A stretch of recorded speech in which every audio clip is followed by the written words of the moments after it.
Continuando a leitura do livro Mistagogia. Vou dar um parágrafo que a gente parou da semana passada. É bom que tenhas cuidado observando os pensamentos que chegam à mente. Analisa-os, observa-os, pesquisa-os e vê se são teus. Podem ser parecidos, mas nem sempre nascem em tua cabeça. E se queres libertar-te dessas influências, sai da faixa das más ideias e procura reformar teus sentimentos, porque a lei é lei para todas as criaturas. Elas te defendem ou podem te penalizar, dependendo do modo pelo qual pensares e certamente agir. Os médios são inúmeros por toda parte, porém o bom uso da mediunidade ainda é limitado na esfera da Terra, por desconhecerem seus mais profundos fundamentos. Jesus foi e é e será o caminho, a verdade e a vida para todos os medianeiros que queiram acertar e viver em paz com a consciência. Acabou o capítulo. A comunicação dos espíritos. Fazemos parte... Elisa, só antes de começar esse capítulo, ele fala uma coisa ali interessante, né, da gente prestar atenção se o pensamento é nosso ou não é nosso. Na mediunidade, isso gerou por um tempo um grande problema, que era a discussão de se era mediunidade ou se era animismo. E, com o tempo, né, as pessoas foram entendendo que isso era uma discussão secundária, porque não importava se a ideia era sua, de reminiscências, de memórias passadas que ressurgiam, ou era uma coisa puramente mediúnica, ou se era uma mistura. Coisas que você ouvia através da mediunidade, lhe eram passadas, e misturava com as suas próprias ideias. E o que ele fala aqui, né, você vê se são suas ou não são suas, isso tem importância até certo ponto, se a gente for analisar por esse lado, que o mais importante é você, dentro desses pensamentos que estão surgindo na tua cabeça, não é simplesmente saber se eles são seus, fazem parte de você, ou uma influência mediúnica. É você analisar o conteúdo daquilo que está vindo na sua mente. Se é bom, se está de acordo com aquilo que realmente você está buscando, se está de acordo com o que você está aprendendo e quer começar a aplicar. Acho que isso é o mais importante, é o que a gente deve trabalhar mais. E essa questão, se é um pensamento meu ou se é uma influência, se torna secundário. O principal é saber se é bom, se é verdadeiro, se é útil, se é uma coisa que vai levar bem-estar a você e principalmente àqueles que estão ao seu redor. Se não está revestido de vaidade, de egoísmo. Então, você saber se você está sendo influenciado tem importância, mas você discernir se as ideias na tua cabeça são boas para o que você pretende se tornar ou não, isso, para mim, é muito mais importante. Concordo, Silvio. Obrigada pelo comentário.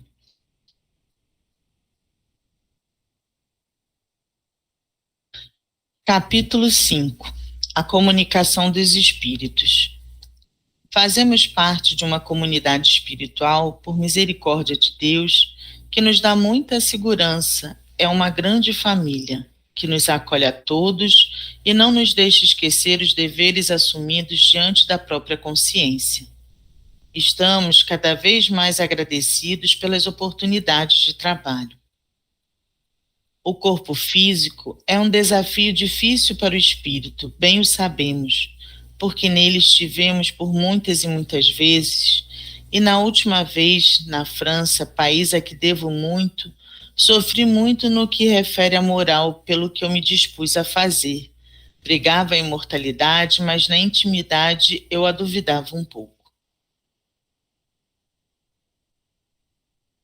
É neste ponto que entendemos o que se diz no Evangelho. A carne é fraca.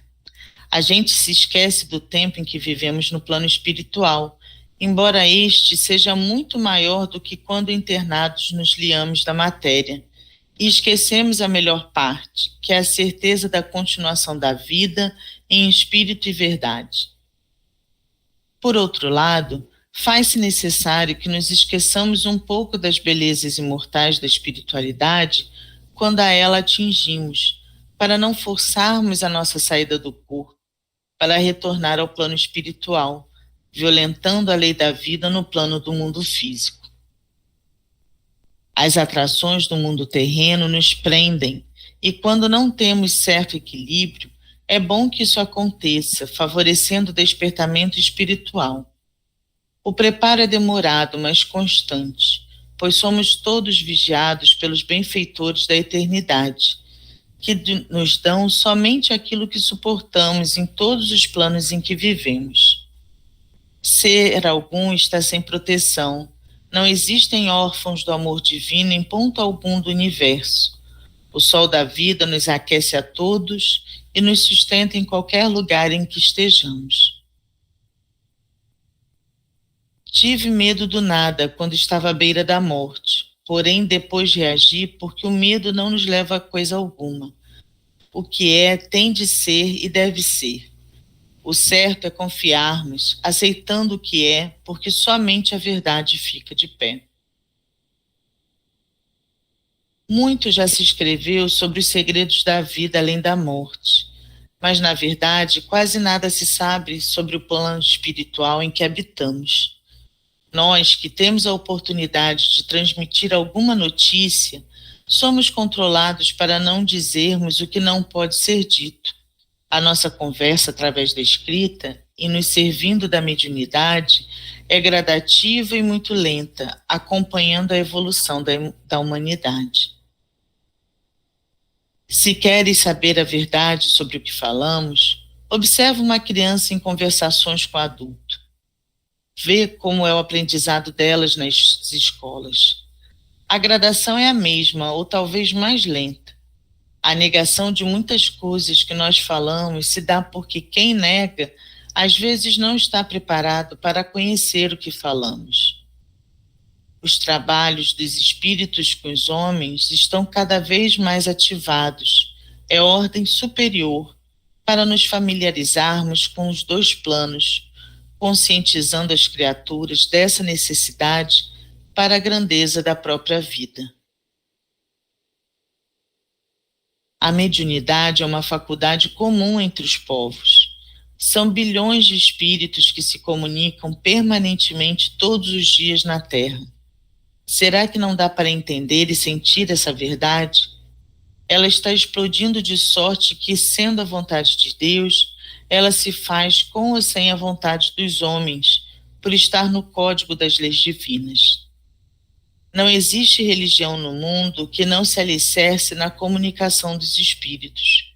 O próprio Cristo deu prova disso, e ele mesmo voltou através de um fenômeno extrafísico para dizer que não existe a morte.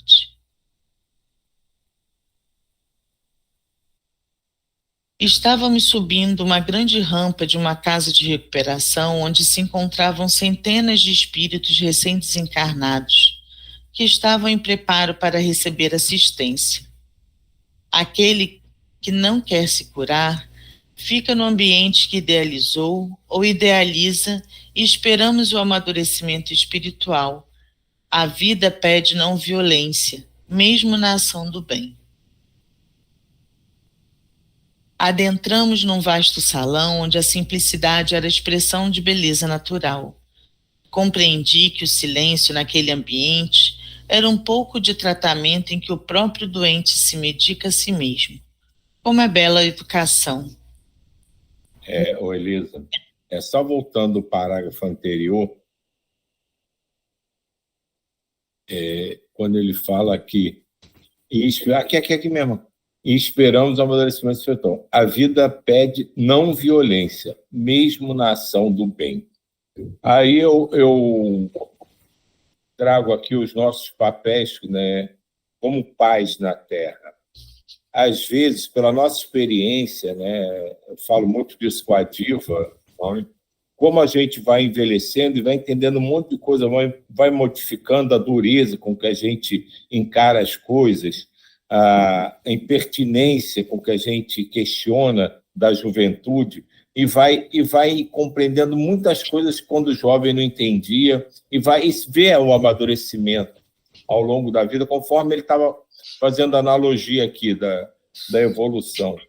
E quantas vezes a gente tem uma coisa na nossa mente, na nossa experiência, que sabe que não vai dar certo, que não é o caminho, e na nossa inocência de querer, por amor, ajudar, proteger, a gente tenta impor aos nossos filhos ou uma ideia que eles não tinham, ou retirar da cabeça deles uma ideia que eles têm, que a gente, pela nossa experiência, tem praticamente certeza que aquilo vai, em algum momento, desandar e vai causar um desgosto ao nosso filho. E a gente se empenha nisso. E de certa forma, a gente violenta a oportunidade dele aprender por si, que é o que o mundo espiritual nos apresenta. Cada um tem que aprender por si, senão não fixa o aprendizado, senão não entende o que aconteceu, as causas e as consequências que foram trazidas por causa daquilo. E é muito difícil, né, como ele falou do embotamento, quando a gente está aqui, que a gente não consegue nem lembrar que mesmo acreditando, às vezes a gente duvida que é um espírito imortal, a gente não querer domar e dominar as decisões dos nossos filhos. Então, mesmo que a gente tenha certeza absoluta que o próprio Cristo tenha aparecido para a gente e ter nos dito isso, que seu filho está fazendo não está certo, vai dar errado, a gente não pode simplesmente violentar o individualismo, o livre-arbítrio deles e querer que eles modifiquem uma coisa ou deixem de fazer. A gente precisa apoiar, estar ao lado, consciente de que em alguma hora ele vai precisar de nós e a gente vai estar ali disponível. Mas a gente tem que aprender a não querer tomar as decisões por ele. É um trabalho dificílimo, mas é um trabalho que vai engrandecer muito o crescimento deles e de nós mesmos. Obrigada, Silvio. Adentramos num vasto salão onde a simplicidade era expressão de beleza natural. Compreendi que o silêncio naquele ambiente era um pouco de tratamento em que o próprio doente se medica a si mesmo. Como é bela a educação. Miramês abeirou-se de um leito na delicadeza que já é parte da sua própria vida, pediu licença e destampou o rosto de uma criatura estendida na cama. Feições cadavéricas, olhos fundos, cabelos esbranquiçados, tez enrugada, de tal modo que não se precisava perguntar pelos seus infortúnios, pois a descrição dos dados fisionômicos o revelava. Ficamos 3 de um lado, 3 de outro e um aos pés do enfermo. Nosso guia espiritual, que permanecia em silêncio, abriu-se em uma oração que vibrava tanta harmonia que nos prendia na mesma onda de paz e atenção. Pai de todas as coisas, reverenciamos-te da maneira que alcançamos te amar, Senhor. Agradecemos-te da maneira que compreendemos a vida que nos deste. Amamos-te pelo que somos no dia a dia, ante os campos de lutas que a tua misericórdia nos ofertou. Eis-nos todos juntos, onde o amor é o nosso ideal mais sagrado, onde nossas intenções se confundem no bem comum em favor de todas as criaturas. Onde o amor e a caridade são as nossas metas que jamais esqueceremos, onde a tua vontade é o nosso comando para sempre.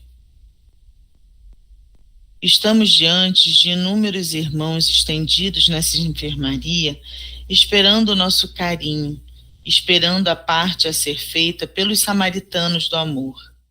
Sabemos que não devemos pedir o que diante do próprio convite que a natureza nos faz, temos é de agradecer por todas essas oportunidades.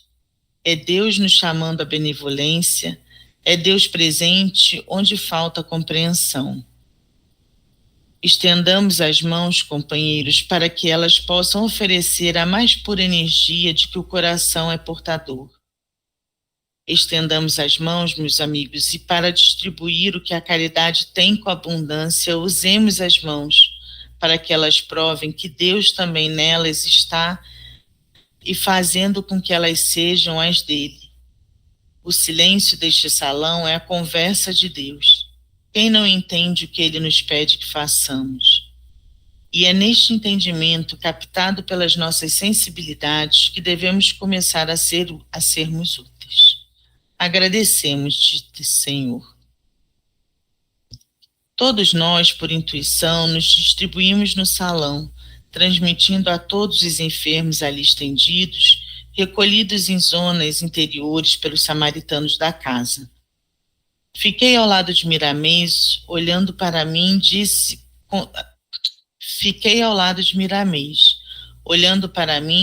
com suavidade: Lancelin, observo esse nosso irmão. Um experimentado terapeuta da colônia, a olhar por fora, já conhece perfeitamente o que vai por dentro do paciente. No entanto, meu filho, tens necessidade de buscar por dentro, por desconheceres ainda as manifestações do interno para o externo. O universo vive em perfeita harmonia. É necessário que copiemos essa paz. Enquanto os espíritos encarnados e desencarnados não conquistarem essa harmonia, sofrerão as consequências da ignorância. Não existe doença, somente existe o desequilíbrio da mente. E, para tanto, milhares de instrutores encarnados e desencarnados se encontram por toda parte, ensinando a conquista da harmonia universal, trabalhando para que os espíritos dos dois planos voltem à natureza e encontrem a felicidade. Lancelin observa os órgãos desse companheiro. Miramês, estendendo as mãos sobre o corpo espiritual do enfermo, criou condição de observar atentamente todos os órgãos em decadência, desde o cérebro, os filamentos nervosos, os meridianos, os gânglios, o coração pulsando sem ritmo, a seiva divina irrigando todo o corpo espiritual, numa luz que se interrompia de vez em quando em todo o soma espiritual. Ele prontamente me disse: vê como são diferentes os coloridos dos órgãos em questão. Eles têm vida própria no que se refere à individualidade de função. Está parecendo uma cópia do corpo de carne. No entanto, dá-se o contrário. O corpo físico, em todas as suas nuances, é que é cópia exata do corpo espiritual. A medicina terrena no futuro vai apresentar muitas mudanças. Primeiramente surgirão as mudanças pelo interesse ao dinheiro, depois pelo interesse de servir por amor, e, finalmente, ela deverá se esforçar em todas as suas operações, voltando o homem para a natureza. O alimento do futuro será também medicamento. As universidades de todos os campos do saber vão se preocupar mais com a educação da mente, porque uma mente educada é o prefácio da própria felicidade. O colorido dos órgãos que estás observando, Lancelin, tem muito a ver com o colorido das plantas, e a sintonia dos dois é a que busca saúde ou ajuda no equilíbrio.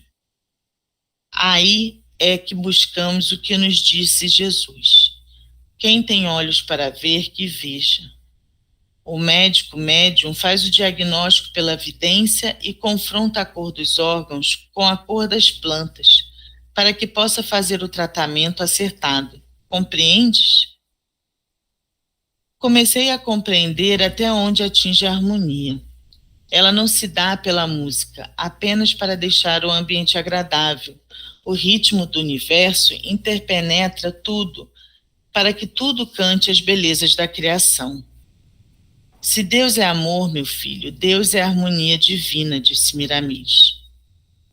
Enquanto Miramês movimentava suas mãos sobre o enfermo, que de vez em quando suspirava, eu via como funcionava mal o corpo espiritual do nosso doente. Depois, Miramês demorou as mãos em sua cabeça espiritual e eu via nitidamente saindo das suas mãos uma luz azul mesclada com verde lindo, que descia pelos filamentos sensíveis do enfermo, clareando energias escuras por onde passava. O nosso benfeitor espiritual, que me dava uma aula ao pé do leito do enfermo, acrescentou com segurança: olha, Lancelin, na vida universal, que é a mesma natureza, nada se perde.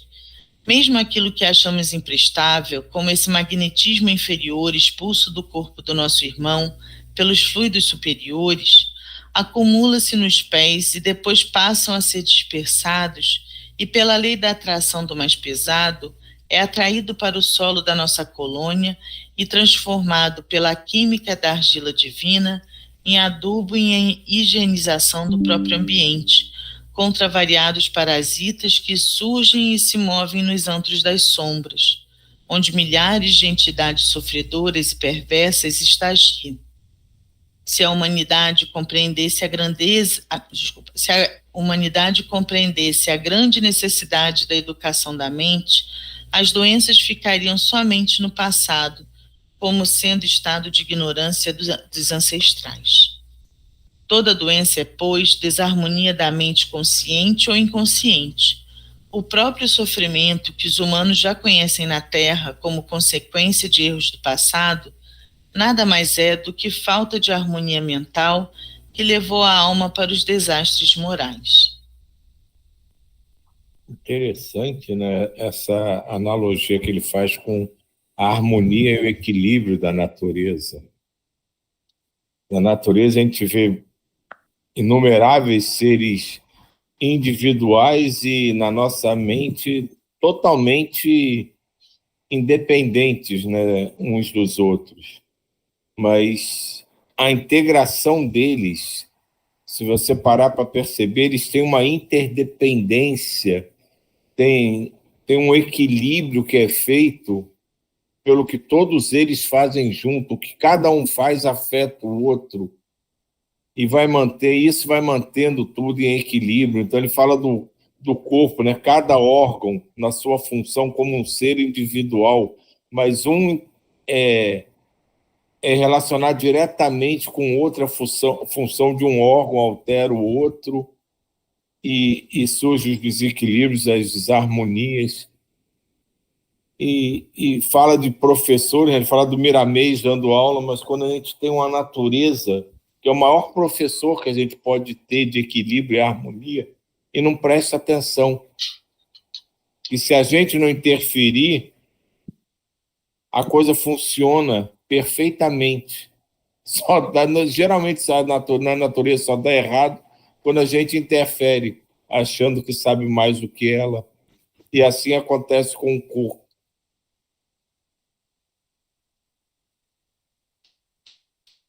Parou um pouquinho com as mãos na região do baço e pude verificar como que um céu nublado anunciando chuvas violentas.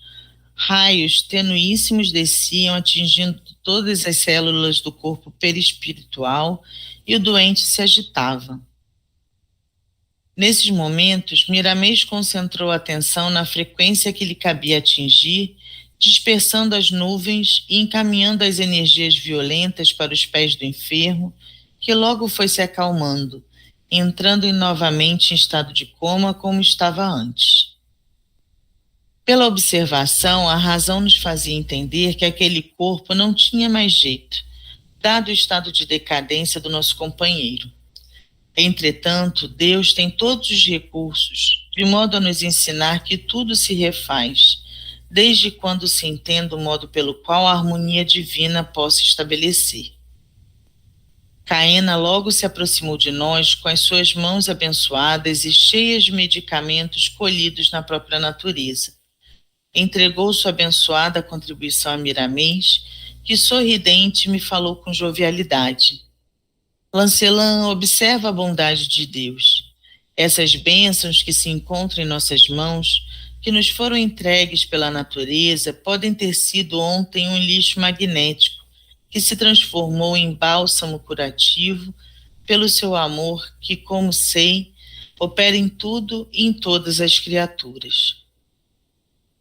Suspirei de emoção e passei a meditar na vida e como o Senhor Supremo se encontra em toda parte. O nosso guia espiritual, depois de várias modificações nos fluidos, canalizou-os para o enfermo pelos centros de forças que os absorviam como se estivessem com fome de recuperação do todo de parte. O espírito estendido no leito, já com um pouco de serenidade no rosto, abriu os olhos e chamou por Jesus, com uma voz em que dava para se notar a ansiedade de paz no coração. Miramês mudou no modo de falar, de terapeuta para o pai carinhoso e dedicado, passando de leve no rosto daquele que passara a ser seu filho do coração, e suas palavras pareciam água viva daquela que Jesus ofertou à samaritana, e ele continuou me dizendo: olha, Lancelin, depois de o corpo espiritual ficar desobstruído do magnetismo inferior, o melhor remédio agora é a palavra. Ela é um estímulo divino, quando educada com Jesus, e age em todas as frequências da vida. Quem sabe falar, sabe viver. Abençoou o irmão que já se encontrava sorrindo para nós, buscando as mãos de Miramês para beijá-las, e nos acompanhou com os olhos em que se lia profunda gratidão até sairmos da enfermaria.